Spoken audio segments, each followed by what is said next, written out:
ከአዲስ አበባ ከተማ ነዋሪዎች የዕለት ተዕለት ህይወት ጋር በቀጥታ ከሚገናኙ አገልግሎቶች መካከል 5 ቁልፍ የአገልግሎት ዘርፎችን በውስጡ ያካተተው የማዘጋጃ ቤታዊ አገልግሎት የ3 ወራት አፈጻጸም ተገምግሟል። ባለፉት 3 ወራት አዲስ አበባ ከተማ በርካታ በዓላትና ዓለም አቀፍ ሁነቶችን ያዘጋጀችበት ወቅት በመሆኑም በኃይል አቅርቦት፣ በአደጋ ክስተት መከላከልና በከተማ ጽዳት እንደዚሁም በነዋሪዎች አገልግሎት የተከናወኑ ስራዎች ስኬታማ እንደነበሩ የተቋማቱ ስራ ኃላፊዎች ገልጸዋል።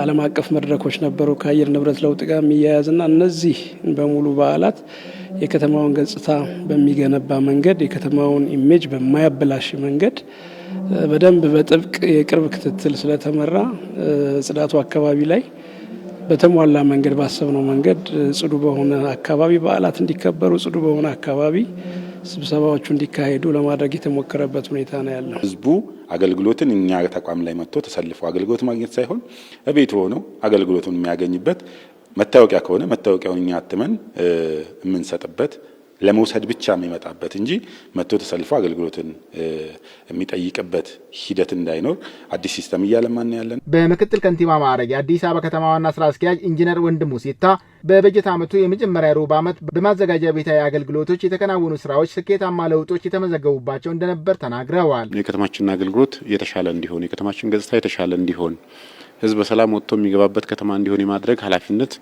ወስደን እየሰራን ያለን ከተማ አስተዳደር እንደመሆናችን መጠን እነዚህ አደባባይ በዓላት በሚከናወኑበት ጊዜ የአደጋ ስጋት እንዳይኖር የማድረግ የአደባባይ በዓላት የሚከበሩባቸው ቦታዎች ጽዱና ውብ ሆነው የሀገራችንን ገጽታ የሚያጎሉ የከተማችንን የሰራናቸውን ስራዎች የበለጠ አጉልቶ የሚያወጡ ስራ እንዲሆኑ በክረምት የ90 ቀናት እቅድ አቅደን አስቀድመን የሰራናቸው ስራዎች ናቸው።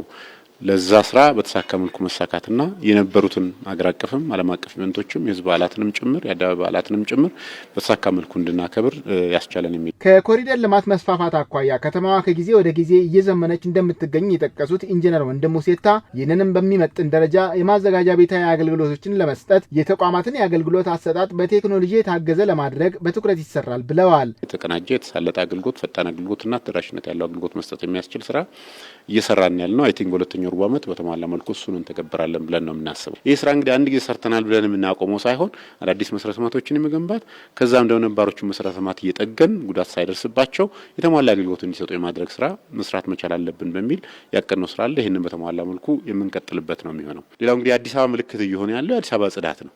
አዲስ አበባ ድሮ በጽዳቱ አይደለም የምትታወቀው። አሁን የብዙዎቹ አፍሪካውያን ከተሞች የጽዳት ተምሳሌት ሆናለች።